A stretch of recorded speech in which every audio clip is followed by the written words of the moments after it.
तो हेलो दोस्तों, क्या हालचाल, सब बढ़िया। तो आप सभी का स्वागत करता हूं मैं अपने YouTube channel new edu classes में। तो दोस्तों, मैं उम्मीद करता हूं आप अपने अच्छे से पढ़ाई कर रहे होंगे और बोर्ड भी नज़दीक आ चुके हैं तो अपनी लगन से पढ़ाई कर रहे होंगे। तो विंटर का सीजन आ चुका है और पढ़ाई करने में भी मज़ा आता है विंटर में। गर्मी में क्या होता है, हर वक्त गर्मी लगती रहती है तो ज़्यादातर पढ़ाई नहीं हो पाती मोस्टली केसों में। तो विंटर में तो कहीं भी बैठ कर पढ़ सकते हैं ना। तो शुरू करते हैं फिर। कौन सा चैप्टर चल रहा था हमारा? त्रिकोणमिति के कुछ अनुपूर्य। कौन सा चैप्टर है? 9 चैप्टर, प्रश्नावली 9.1। 9.1 के भी हमने कितने क्वेश्चन कर लिए थे? 2 क्वेश्चन कर लिए थे, है ना। तो क्वेश्चन नंबर कौन सा? तीसरा क्वेश्चन है। तो चलिए फिर शुरू करते हैं। उम्मीद करता हूँ तुमने क्वेश्चन पढ़ लिया होगा, है ना। तो अब मैं पढ़ के बताता हूँ कौन सा क्वेश्चन है। लिखने का रीजन बस यही है कि थोड़ा सा इस पे बोर्ड पे आता नहीं है ना, और डिजिटल बोर्ड होता तो उस पर लिखा लिखा ऑलरेडी होता है ना। तो इस पर जो छोटा बोर्ड है तो बड़ा बोर्ड भी लेंगे। तो चलिए फिर शुरू करते हैं ना। क्वेश्चन नंबर 3 क्या दे रखा? एक ठेकेदार बच्चों को खेलने के लिए एक पार्क में 2 फिसलना पट्टी लगाता। फिसलना पट्टी जहाँ से हम फिसलते हैं, जो बच्चे होते हैं वो फिसलते हैं ना। फिसलना पट्टी लगाना चाहता है। 5 वर्ष से कम उम्र के बच्चों के लिए वे एक ऐसी फिसलना पट्टी लगाना चाहता है जिसका शिखर इतने मीटर 1.5 मीटर की ऊंचाई पर हो। यानी कि इसमें 2 केस बनेंगे ना। क्या है? 5 वर्ष से कम उम्र के बच्चे, यानी कि यहां से लिख लो आंसर में 5 वर्ष के 5 वर्ष से कम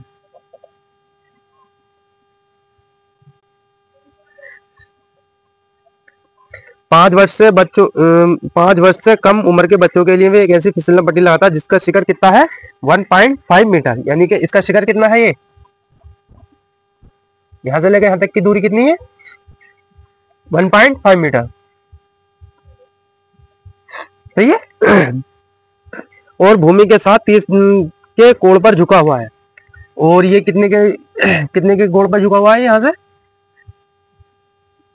30 डिग्री, है ना। जबकि इससे अधिक उम्र के बच्चों के लिए वह 3 मीटर की ऊंचाई पर एक अधिक ढाल की फिसलना पट्टी लगाना चाहती है जो भूमि के साथ 60 डिग्री का कोण बनाती है। प्रत्येक स्थिति में फिसलना पट्टी की लंबाई ज्ञात कीजिए।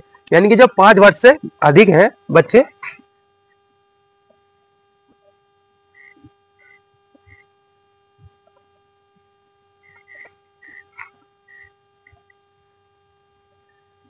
उनकी शिखर का लंबाई कितनी है? जो यहाँ से सीढ़ी चढ़ के जाएंगे उसकी लंबाई कितनी है? 3 मीटर। और कितने का कोण बना रही है फिसलना पट्टी? जमीन के साथ 60 का। यहाँ से बच्चे चढ़ के जाएंगे, फिर ऊपर से जाके यहाँ से फिसल कर आ जाएंगे। इसे क्या बोलते हैं हम? फिसलना पट्टी। इसे क्या बोलेंगे? फिसलना पट्टी। और इसे भी क्या बोलेंगे? फिसलना पट्टी। तो दोनों ही केसों में क्या निकालने में? फिसलना पट्टी की लंबाई ज्ञात करनी है, कितनी लंबाई हुई है ना। तो सबसे पहले इसका देख लेते हैं।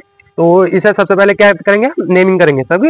यानी कि इसे ए मान लो, इसे बी मान लो, इसे सी मान लो, इसे बी मान लो, इसे डी मान लो, इसे ई मान लो। सही है।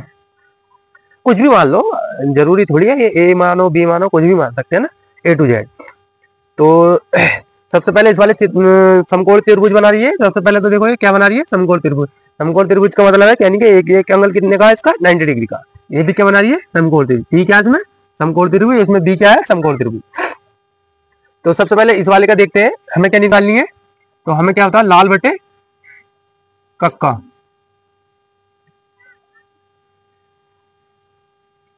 सही है, लाल बटा कक्का।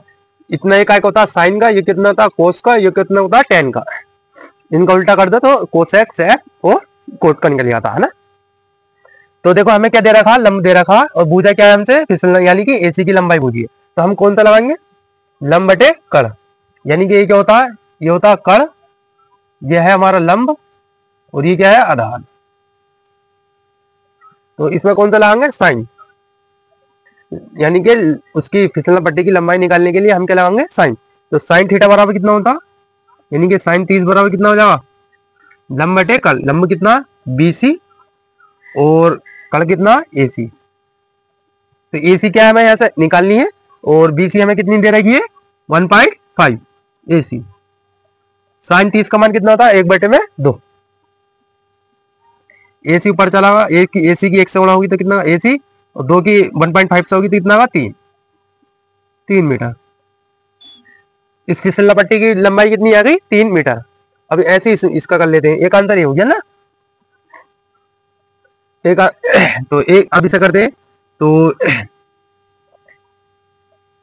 ये भी वही है। इसमें क्या लगेगा, लंब दे रखा, कण क्या है निकालना, ये क्या है हमारा कण, ये क्या लंब, ये क्या आधार। तो कण हमें निकालना है, तो कण साइन 60, तो साइन 60 का मान कितना होता, लंब बटे कण, लंब बटे कण। तो लंब कितना है DE, वो कण कितना DE। तो कण की लंबाई यानी कि फिसलना पट्टी की लंबाई निकालनी है, तो DE कितना 3 मीटर, और BE निकालना है हमें। तो साइन 60 का मान कितना होता है 3√2 बराबर 3 बटे 3। सही है। जब BE की मान निकालेंगे तो कितना होगा √3 बटे में, गलती कर दी क्या हमने, लंब बटे कण 3√2 नहीं सही है, इस सॉरी गलती हो गई, यहाँ आएगा हमारा 3 है, तो 2 इसकी 2 की 3 से गुणा हो जाए कितना का 6। तो BE जब निकालेंगे तो हमें कितना का 6 बटे में √3। अब क्या होता है कि अब संयुग्म से गुणा कर देते हैं, यानी कि √3 से गुणा करते हैं, तो कितना ऊपर कितना होगा √3, तो नीचे कितना जाएगा 3, √3 कितना होता यानी कि 3 से 2 से काटेंगे 2 बार जाएगा तो कितना आ जाएगा, BE की लंबाई कितनी आ जाएगी 2 गुणा √3 मीटर। एक आंसर ये हो गया। तो यहाँ तक देखो, अगर समझ में आया हो तो बहुत अच्छी बात है, ना तो वीडियो को पीछे ले आकर दोबारा देखो, है ना। सही है, देखो यहाँ तक क्वेश्चन। फिर क्वेश्चन नंबर 4 करते हैं। तो क्वेश्चन नंबर कौन सा, क्वेश्चन नंबर 4। तो मैंने इस क्वेश्चन नंबर 4 क्या है लिख लिया है। क्यों लिख लिया है, क्योंकि ये छोटा क्वेश्चन था, मैंने इसलिए लिख लिया है ना, क्योंकि बोर्ड भरेगा नहीं इससे। तो फिर शुरू करते हैं। तो क्या देखा, भूमि के एक बिंदु से जो मीनार के पाद बिंदु से 30 मीटर की दूरी पर है, भूमि के एक बिंदु से जो मीनार के पाद बिंदु से 30 मीटर की दूरी पर है। सही है, यानी कि क्या है हमारा आंसर देखते हैं। ये क्या बोल रहा है, भूमि के एक बिंदु से जो मीनार के पाद बिंदु से 30 मीटर है, यानी कि ये क्या है हमारा एक मीनार है।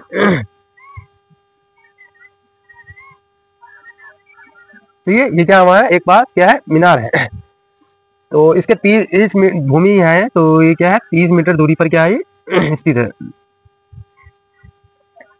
दूरी पर है मीनार के शिखर का उन्नयन कोण।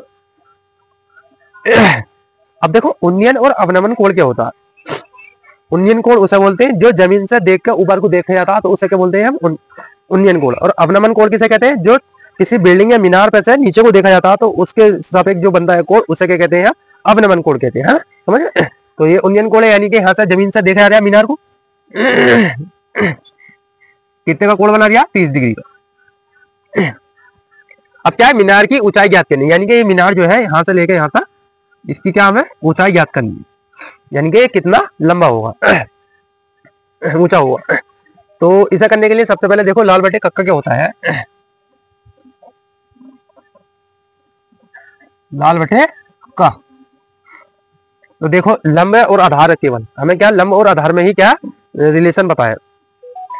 आधार था क्या, आधार कितना दे रखा 30, और लंब क्या है हमें निकालना है, तो कौन सा लाएंगे लंब बटे ये है, यानी कि 10 का, क्या लाएंगे 10।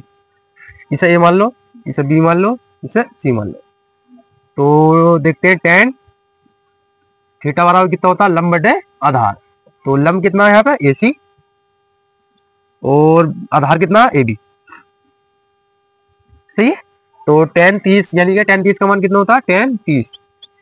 AC बराबर कितना, AC बराबर क्या है हमें निकालना है, और AB बराबर कितना 30। 10 30 का मान होता है 1 बटे में √3 AC बटे में 30। ये क्या है AC जब हम निकालेंगे तो AC की √3 से गुणा हो जाएगी, तो कितना 30। AC बराबर निकालेंगे कितना 30 बटे में √3, इसके √3 के ऊपर संयुग्म में गुणा कर ली, तो कितना आ जाएगा 30 √3, नीचे कितना आ जाएगा 30, √3 की गुणा करेंगे तो कितना आएगा √3 आता है। इस 3 से 30 कट जाएगा, कितना आएगा 10 बार कटेगा, कितना आएगा 10 √3 मीटर। कितनी ऊंचाई है इसकी 10√3। ये कितना अंदर आ गया 10√3 मीटर, है ना। तो देखो तो दोस्तों आज के लिए इतना ही काफी, मिलते हैं कल। थोड़ी सी तबीयत खराब हो रही है। तो धन्यवाद, थैंक यू। अगर तुम्हें वीडियो अच्छी लगी करें तो लाइक करें, कमेंट करें और ज्यादा से ज्यादा शेयर करें। ओके, धन्यवाद।